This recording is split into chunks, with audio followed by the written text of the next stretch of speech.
Hey everybody, I'm going to kind of do a little downgrade video for right now, but I kind of wanted to sum up the rumors for a lot of stuff coming up with Apple this year. We've got the conference in June, like every year. On top of that, there's a lot of rumors going on what's actually going to occur, what's going to come out of there, and what's going to kind of be the refresh of all the technology we see nowadays. Um, Currently, it looks like there are rumors to reveal a new Apple TV. They're trying to say it's going to be either colored or it's going to have a remote similar to like the iPod Nano, where it's going to be a touchscreen remote with Force Touch technology, which is kind of in the Apple Watch right now, sensing the difference between a full-on push or a tap on the screen. Um, I don't exactly know which is actually going to happen.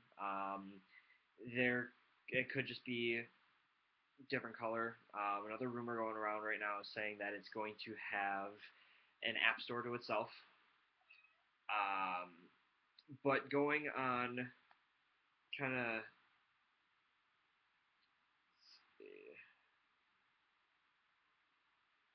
going on the um, logo for the invitations this year, it kind of has a big square in the middle, which could pose the Apple TV shape of the current one nowadays. They're going to redesign the remote, as far as rumor says. This is all according to Macworld UK News. Um, it could be released during the WWDC conference. It could not. I'm not quite sure. I would hope so because it's been about 2 to 3 years since the last one has been put out, which is the one I currently own right now. So we might be looking at a new Apple TV. Coming up also at the conference, there is always the next iOS version, as well as the OS X Mac software refresh that's going to happen every year. This year, I don't see it being any different. It looks like iOS 9 is going to have a lot of under the hood, um, more so bugs, kind of security overall under the hood. Not many big features that you're going to see, but hopefully it's going to be a lot more stability as opposed to when iOS 8 came out. It was very, very buggy, and Apple didn't like that. It also looks like there's going to be a lot more support for older hardware, like the iPad Mini, the iPhone 4. I think the 4S is going to, or the, I mean, the iPhone 4S. The 4 is going to be discontinued. Most likely, the iPad 2 is not going to have the iOS 9 software. I just don't think they're going to be compatible at this point, being that they're so much older. It also looks like there's going to be a new program called Rootless Security, where it's going to be a big hit towards the jailbreaking community, and it's going to kind of knock them back a couple pegs. It can be disabled on OS X, but it's an integration between OS X and iOS, so there's going to be a lot of internally secure differences. Hopefully it'll make it a little bit more secure. I mean, Apple's already got it pretty good with the Macs.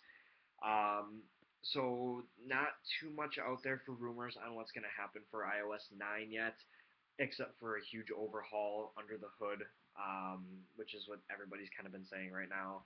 Going on to the biggest thing that we're all looking towards, I believe, would be the iPhone 6s or 7. Based on pattern, 6s sounds more reliable than 7, just because they kind of knock down. It looks like there's a chance that that's also going to come with Force Touch as well as Sapphire Glass display, because the 6 did not.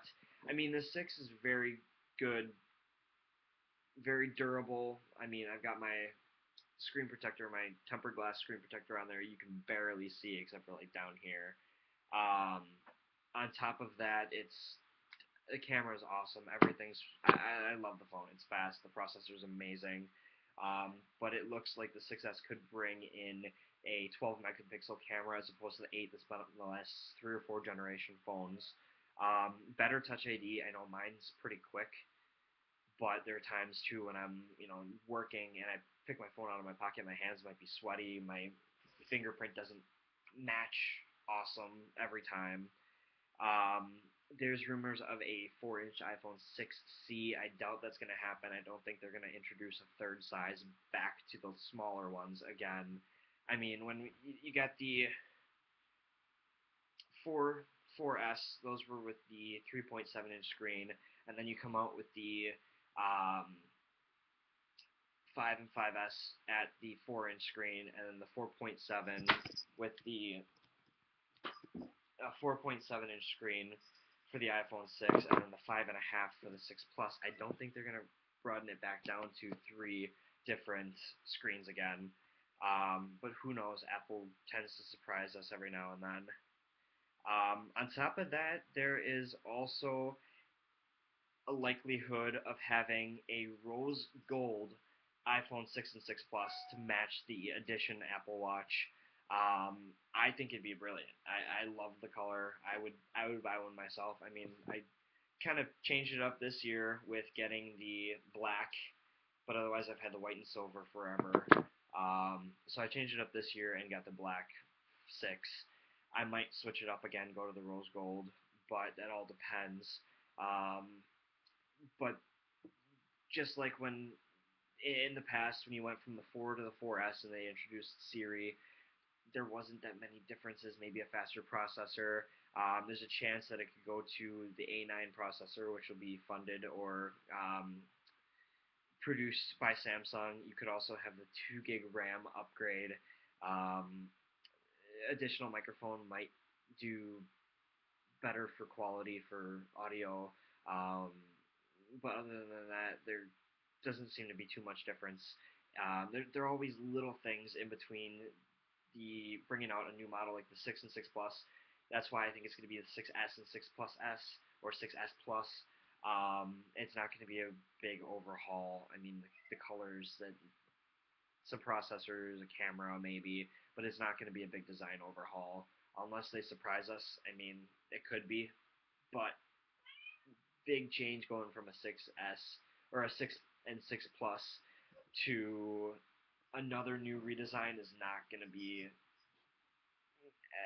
it's not going to go over well as much with the fans and the customers because of the fact that it's I mean, a lot of people do have the Next plans nowadays, or the Jump, or whatever it's called, for your carrier that lets you upgrade every single year.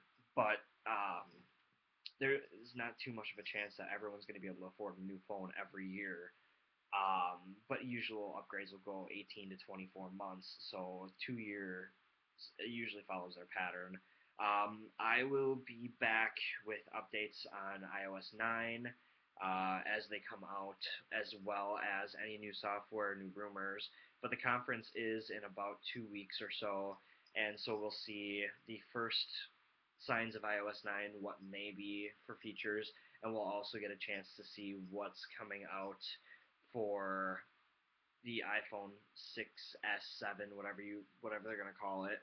And then I'll do a video of everything, kind of a recap of the keynotes. And if you guys have any questions, message below, and I'll try to answer them best I can. You guys have a great night. We'll see you again.